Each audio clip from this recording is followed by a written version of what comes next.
حاضرین مجلس السلام علیکم۔ آپ حضرات سے خواہش ہے سورہ فاتحہ پڑھیں ان تمام مومنین کے لیے جو کل تک ہمارے درمیان موجود تھے لیکن آج نہیں ہیں۔ بسم اللہ الرحمن الرحیم، الحمد للہ الرحمن الرحیم، مالک یوم الدین، ایاک نعبد و ایاک نستعین، اهدنا الصراط المستقیم، صراط الذین انعمت علیہم غیر المغضوب علیہم۔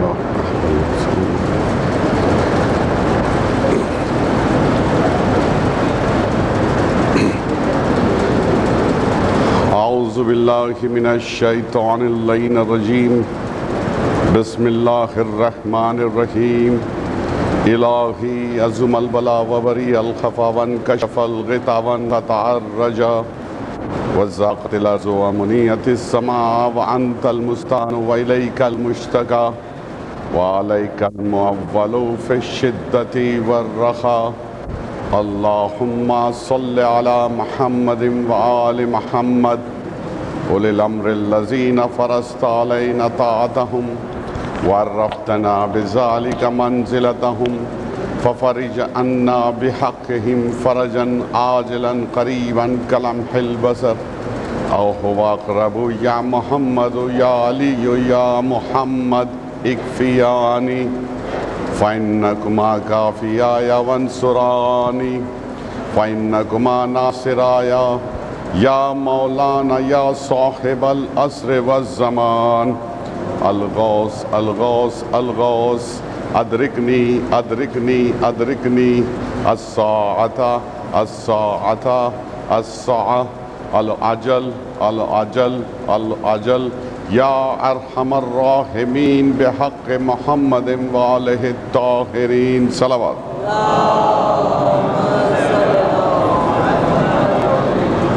بسم اللہ الرحمن الرحیم، الحمد للہ رب العالمین، الصلاة والسلام علی سید الانبیاء المرسلین ابو القاسم محمد صلوات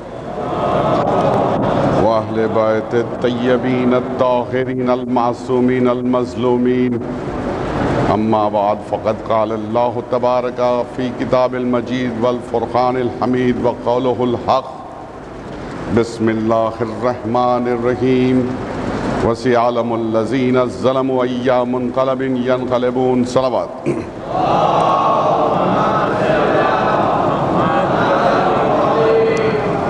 حاضرین مجلس، ارشاد رب العزت ہے ان قریب ظلم کرنے والے جان لیں گے کہ وہ کس کروٹ پلٹائے جاتے ہیں۔ یعنی ظلم کرنے والے اللہ کو پسند نہیں۔ ظالم کسی بھی قوم میں، کسی بھی سماج میں ہمیشہ بری نگاہ سے دیکھے جاتے ہیں، اور دنیا دیکھتی ہے کہ جو دنیا میں ظلم ڈھاتے ہیں ان کا ایک عجیب و غریب عبرتناک انجام ہوتا ہے۔ سوال یہ ہے کہ انسان ظالم کیوں بن جاتا ہے؟ اللہ نے انسان کو فطرتاً معصوم پیدا کیا، لیکن انسان اپنے عمل کے ذریعے رفتہ رفتہ ظالم بن جاتا ہے۔ گناہوں کی زیادتی کی وجہ سے ظالم بن جاتا ہے، نماز کے نہیں پڑھنے سے ظالم بن جاتا ہے، اللہ کی نعمتوں کے ناجائز استعمال کی وجہ سے انسان ظالم بن جاتا ہے۔ اللہ نے دولت دی ہے تو اس کا جائز استعمال کیجئے، اور جائز استعمال کیا ہے دولت کا؟ وقت پہ خمس نکالتے رہیے، زکوٰۃ دیتے رہیے۔ اگر آپ نے اپنی دولت کا خمس نکالا اور زکوٰۃ دی تو آپ نے اپنی دولت کا جائز استعمال کیا، اور جب انسان اپنی دولت، اپنی نعمت کا جائز استعمال کرتا ہے تو اللہ اس کی نعمتوں میں اضافہ کرتا ہے۔ ایک چھوٹا سا واقعہ میں آپ کو سناؤں کہ جب انسان خمس نکالتا ہے تو بظاہر اسے تکلیف ہوتی ہوگی کہ میرے اتنی کمائی میں سے اتنے روپے خمس میں نکلے جا رہے ہیں، لیکن اس کا کتنا بڑا فائدہ اس کو پہنچتا ہے یہ میں آپ کو بتلاؤں۔ اگر اس نے خمس نہیں نکالا اپنی دولت سے زکوٰۃ اس نے نہیں نکالی تو گویا اس نے اپنی نعمتوں کا ناجائز استعمال کیا، اور جب انسان نعمتوں کا ناجائز استعمال کرتا ہے تو وہ اپنے نفس پہ ظلم کرتا ہے، اور جو اپنے نفس پہ ظلم کرے تو اس کے لیے خدا نے ارشاد فرمایا لا یحب اللہ الظالمون، اللہ ظلم کرنے والوں کو دوست نہیں رکھتا۔ جس وقت میں LLB کے پہلے سال میں پڑھ رہا تھا عثمانیہ یونیورسٹی میں، تو ہمارے پرنسپل صاحب پروفیسر اننت نارائن صاحب نے یہ بات مجھے بتائی کلاس میں، جو میں آپ کے سامنے دہرا رہا ہوں۔ یعنی خمس نکالنے سے، دولت کے جائز استعمال سے انسان کو کتنا بڑا فائدہ ہوتا ہے۔ پروفیسر اننت نارائن، عثمانیہ یونیورسٹی، پہلے سال کے، جب میں طالب علم تھا، انٹرنیشنل لاء میں ایک سبجیکٹ ہوتا ہے، اس میں یہ تھا انٹرنیشنل لاء میں، وہ پڑھا رہے تھے انٹرنیشنل لاء، اس میں ایک مقام پہ یہ بات آئی کہ foreign ساورنس are not subject to prosecute in India or in Indian any court۔ مطلب یہ کہ سپریم کورٹ میں بھی کسی غیر ممالک کے سربراہ کو پروسیکیوٹ نہیں کیا جا سکتا یا اس کے خلاف مقدمہ نہیں چلایا جا سکتا۔ مثلا اگر میں چاہوں کہ ایک مقدمہ دائر کروں پاکستان کے وزیر اعظم کے خلاف اس سپریم کورٹ میں ہندوستان کے، تو یہ ممکن نہیں ہے۔ یہ وہ سبجیکٹ تھا انٹرنیشنل لاء میں، یہ وہ پڑھا رہے تھے، اور سبجیکٹ تھا کانٹریکٹ کا۔ بتایا انہوں نے ہمیں، پروفیسر صاحب نے، علی اکبر کاشانی ایک صاحب تھے حیدرآباد کے رہنے والے، یہ سپریم کورٹ میں کیس لاء میں سائٹڈ ہے یہ کیس۔ علی اکبر کاشانی چائے کی پتی کی تجارت کرتے تھے۔ انہوں نے یونائٹڈ عرب امریٹس کے حکومت سے ایک معاہدہ کیا، کانٹریکٹ کیا کہ وہ چائے کی پتی، یونائٹڈ عرب امریٹس کی حکومت چائے کی پتی علی اکبر کاشانی سے خریدتی رہے گی۔ کسی وجہ سے اگر یونائٹڈ امریٹس کے حکومت نے چائے کی پتی کسی اور سے خرید لی تو بہرحال جو چائے کی پتی کا کمیشن ہے وہ علی اکبر کاشانی کو ملتا رہے گا۔ یہ معاہدہ تھا، یہ کانٹریکٹ تھا۔ تو علی اکبر کاشانی نے معاہدے کی خلاف ورزی ہونے پر یونائٹڈ عرب امریٹس کے سربراہ کے خلاف ہندوستان کی سپریم کورٹ میں ایک مقدمہ دائر کیا تھا۔ وہ واقعہ یہ تھا کہ چائے کی پتی علی اکبر کاشانی نے ایکسپورٹ کی، بھیجی جہاز میں، چائے کی پتی اسی بندرگاہ بمبئی کی لدی اور جہاز یونائٹڈ عرب امریٹس کے لیے روانہ ہوا۔ لیکن اس کا کیا کیجئے گا کہ جہاز سمندر میں طوفان میں پھنس گیا اور جہاز پانی میں غرق ہو گیا۔ چائے کی پتی جو علی اکبر کاشانی نے یونائٹڈ عرب امریٹس کو بھیجی تھی وہ وقت پہ انہیں ملی نہیں۔ مجبوراً ملک حکومت نے، عرب امارات کی حکومت نے چائے کی پتی سری لنکا سے خرید لی۔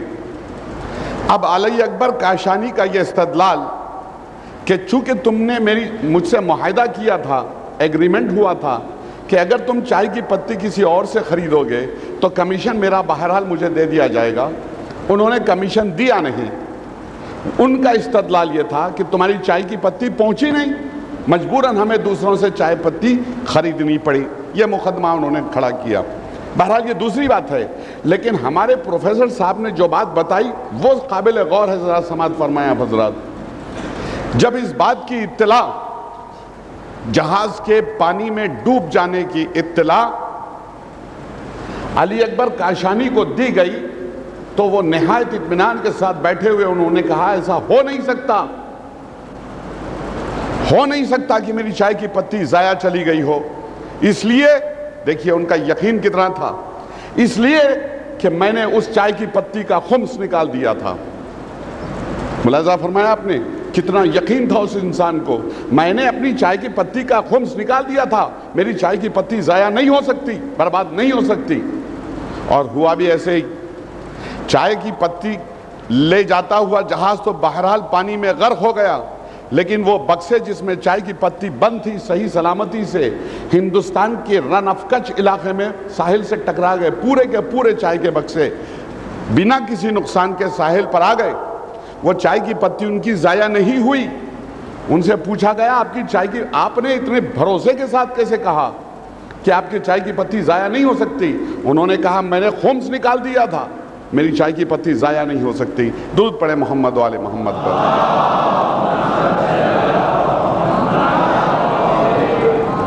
نعمتوں کا جائز استعمال اگر انسان کرے تو اللہ نعمتوں میں اضافہ بھی کرتا ہے۔ اگر چائے کی پتی کا کہیں انہوں نے خمس نہ نکالا ہوتا تو شاید پانی کے جہاز کے ساتھ ان کی چائے کی پتی بھی ضائع ہو گئی ہوتی، لیکن ان کا یقین دیکھیے، میں نے خمس نکال دیا ہے، پتی ڈوب نہیں سکتی، ضائع ہو نہیں سکتی۔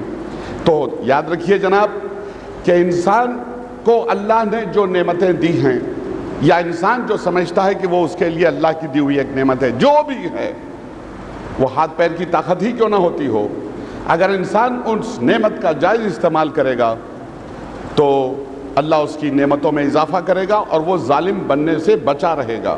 انسان ظلم کیوں کرتا ہے؟ نعمتوں کے ناجائز استعمال کی وجہ سے ظلم کرتا ہے انسان۔ تو حضور کل ہماری گفتگو اس منزل پہ پہنچی تھی کہ جناب مختار ابن عبیدہ ثقفی کی حکومت جب مضبوط اور مستحکم ہو گئی تھی تو گرفتاریوں کا سلسلہ شروع ہوا، اور ان کے دربار میں ایک دن عمر ابن ماد پیش کیا گیا۔ عمر ابن ماد 2000 گرز چلانے والے سپاہیوں کا سردار تھا۔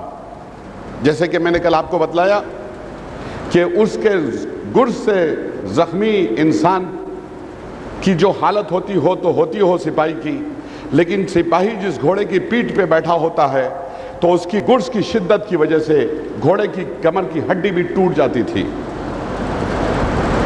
اس نے اپنے ظلم کی داستان بتلائی کربلا کے میدان میں۔ اس نے کہا کہ ارزق شامی کو جب ہم نے کٹ کے گرتے ہوئے دیکھا تو اب ہماری فوجوں کے کسی بہادر پہلوان میں اتنی طاقت نہ تھی ارزق شامی جیسا کٹ جائے۔ اتنا بہادر نامی گرامی پہلوان جب کٹ کے 2 ٹکڑے ہو جائے تو اس بچے کے سامنے کس کی مجال تھی جو نکل کے آتا؟ بچہ اپنے آپ کو فوجوں سے دور ہٹا کے جب اپنی بائیں پیر کے تسمے جوتے کا تسمہ باندھ رہا تھا، عمر ابن ماد کہتا ہے میں نے دھوکے سے پیچھے سے بچے کی کمر پہ گرز مار دیا۔ 2 باتیں قابل غور ہیں۔ پہلی بات کہ جس سن کے جناب قاسم تھے اس سن کے بچے میدان میں لڑنے کے لیے جایا نہیں کرتے، اس لیے ان کے جسم کے جسامت کے حساب سے کوئی زرہ بنتی نہیں۔ بچہ لڑنے نہیں جائے گا تو بچے کی سائز کی کوئی زرہ نہیں بنائی جاتی تھی عرب میں، تو بنا زرہ کے گئے جناب قاسم۔ دوسری بات، خیبر کے بعد علی مرتضیٰ نے خیبر میں بتلا دیا تھا، جب پیغمبر اسلام نے کہا کہ کل وہ میں علم اس کو دوں گا کہ جو میدان سے بھاگے گا نہیں مڑ کے پیٹھ نہیں دکھلائے گا، تو اس دن جناب علی مرتضیٰ نے اپنی زرہ کی پشت والی زرہ اتار کے پھینک دی تھی۔ زرہ صرف سامنے کے حصے میں پہنی ہوئی تھی انہوں نے، پیچھے ان کی پیٹھ کھلی ہوئی تھی۔ اس دن کے بعد سے خاندان بنی ہاشم کا کوئی بھی انسان، کوئی بھی جوان اپنی پیٹھ پر زرہ نہیں باندھتا تھا۔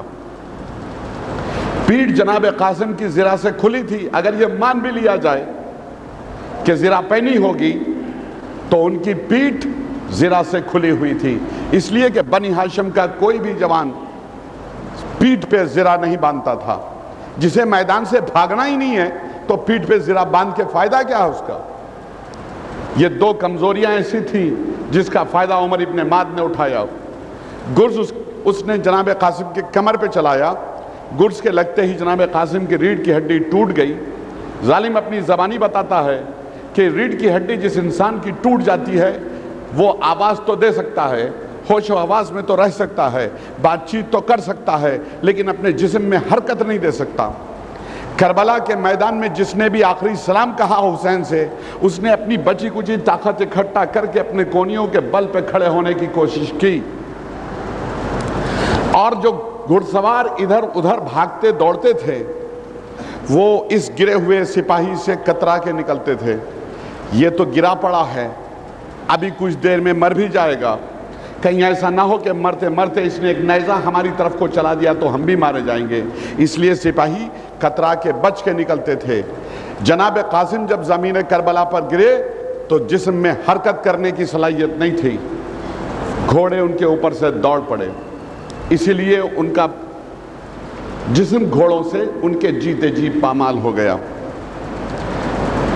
اب دربار میں کوہرام مچا، ظالم نے اپنے ظلم کی داستان سنائی، چاہنے والوں کا مجمع دربار میں۔ ابراہیم ابن مالک اشتر بہت روئے، دھاڑے مار مار کے روئے اور غش کھا کے گر پڑے، ہوش میں لایا گیا، پھر رونے لگے۔ اس کے بعد کہا، اے امیر مختار، آپ مجھے اجازت دیں کہ اس کا انتقام میں لوں۔ کہا تمہیں اجازت ہے؟ کہا کیوں عمر ابن معد، تو سمجھتا ہے کہ دنیا میں تو ہی بڑا بھاری گرز چلانے والا سپاہی ہے، تو ہی بہت اچھا گرز چلانا جانتا ہے؟ دیکھ گرز ہم نے بھی چلانا سیکھا ہے ہمارے استاد سے، بتا تیرا گرز کہاں ہے؟ اس کا گرز بنوایا گیا۔ کہا یہی گرز تھا نا جو تو کربلا میں لے گیا تھا؟ کہا ہاں یہی تھا۔ کہا اچھا ٹھیک ہے، بچہ تو ململ کا کرتا ہوا پہنے ہوئے تھا جس پر تو نے گرز چلایا، زرہ بھی نہیں پہنی تھی اس نے۔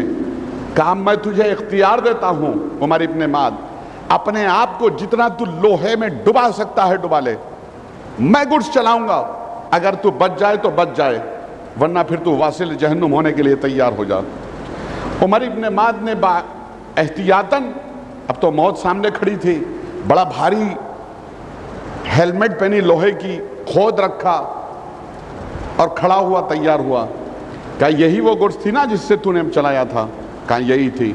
جناب ابراہیم ابن مالک اشتر نے وہ اسی عمر ابن معد کی وہی گرز اس کے سر پہ اتنی زور سے دے ماری، دوستو تاریخ میں یہ لکھا ہے کہ اس کا سر اس کی پیٹ میں پیوست ہو گیا۔ درود پڑھیں محمد و آل محمد۔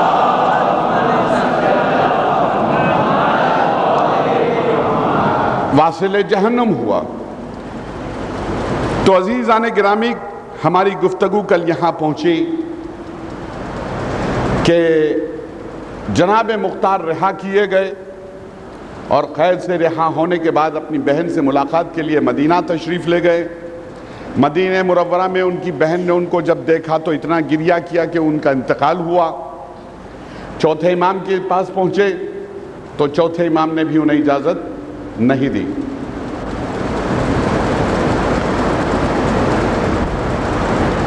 اپنے استاد محترم کے پاس پہنچے، محمد حنفیہ کے پاس، انہوں نے بھی اجازت نہیں دی۔ مکے کے پاس ایک مقام ہے طائف، وہ وہاں چلے گئے اور اب وہ وہیں ہیں۔ اسی دوران یزید کے واصل جہنم ہونے کی اطلاع کوفے میں عام ہو گئی۔ انقلاب برپا کرنے والوں نے، چاہنے والوں نے علی کے دارالامارہ پر حملہ کر دیا، زندان کا دروازہ توڑ دیا۔ وہ 4500 جو قیدی بند تھے محب اہل بیت، وہ سب کے سب رہا ہوئے۔ سلیمان ابن سرد خزائی صحابی بھی رسول، اور ان کی سرکردگی میں ایک معرکے کی جنگ ہوئی۔ اس جنگ میں عمر ابن عبید اللہ مارا گیا۔ سلیمان ابن سرد خزائی کے فرزند خالد ابن سلیمان نے، جو 16-17 برس کے تھے، ایسی معرکے کی جنگ کی اور فیصلہ کن جنگ کی کہ عمر ابن عبید اللہ مار دیا گیا، قتل کر دیا گیا میدان جنگ میں۔ اور جب لشکر کا علمدار اس بری طریقے سے واصل جہنم کر دیا گیا تو وہ تو بھاگنے میں ماہر تھے۔ کیا ملکھا سنگھ کبھی دوڑتے ہوں گے اولمپک ریس میں؟ جو وہ دوڑنے کے ماہر تھے میدان سے، موروثی بھگوڑے تھے، بھاگنے کی اتنی بہترین پریکٹس تھی ان لوگوں کو کہ جس کی کوئی مثال نہیں ملتی۔ سب نے اپنی ناک کی سیدھ میں دوڑنا شروع کیا، لیکن 10,000 کے لشکر میں سے 6,000 واصل جہنم کر دیے گئے۔ بچ کے بھاگے محمد ابن اشس، اور شمر بھاگا، عمر سعد بھاگا، ہرملہ بھاگا، حسین ابن نمیر بھاگا، یا جتنے تھے بھاگنے کے ماہر بھگوڑے سب بھاگے، واپس پلٹ آئے سلیمان ابن سرد خزائی۔ واپس لوٹنے کے بعد ابھی کچھ دنوں کوفے میں آرام سے گزارے تھے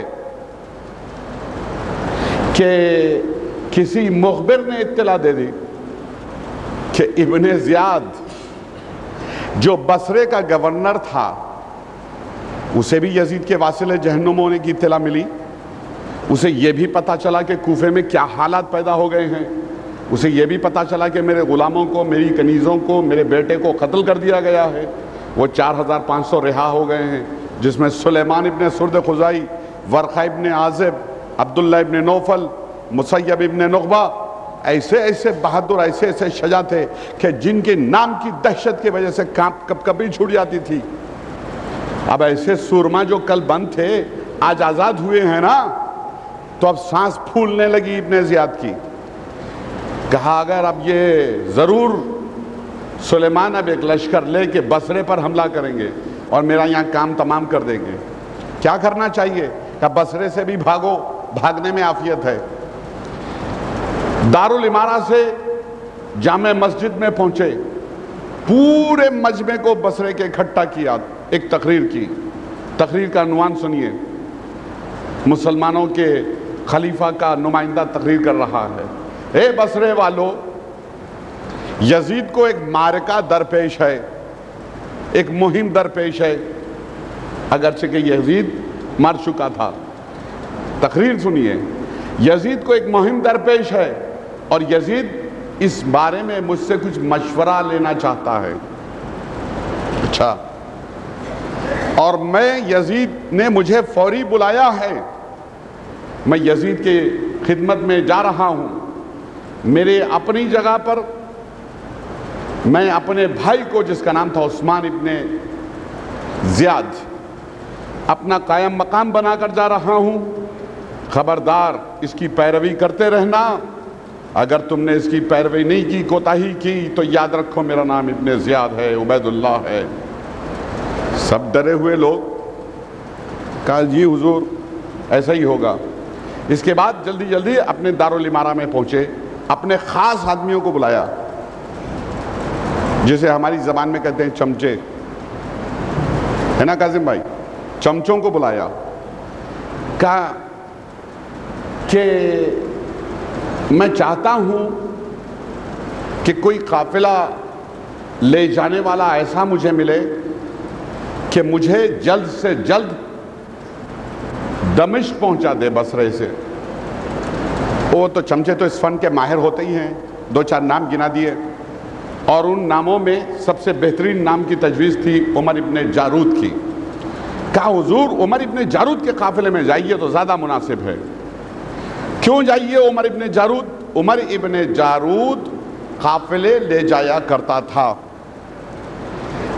آج کے زمانے میں بہت ساری آسانیاں ہیں، ہم ہوائی جہاز سے چلے جائیں، بس میں بیٹھ جائیں، ٹرین سے چلے جائیں، لیکن اس زمانے میں بمبئی سے حیدرآباد یا حیدرآباد سے بمبئی کو آنے کے لیے قافلے کا انتظار کرنا پڑتا تھا۔ 3 مہینے انتظار ہوتا تھا کہ ایک قافلہ تیار ہو جو بمبئی سے حیدرآباد کی سمت جا رہا ہو۔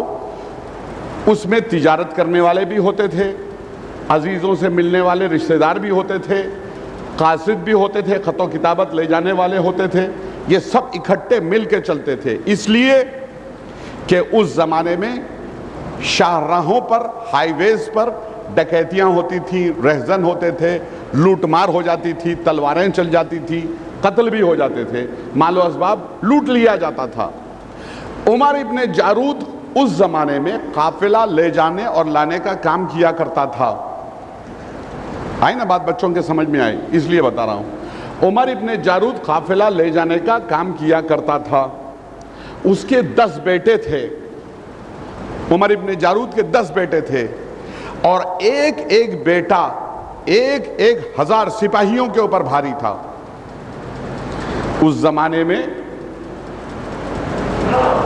ہر آدمی تندرست ہونا ضروری تھا۔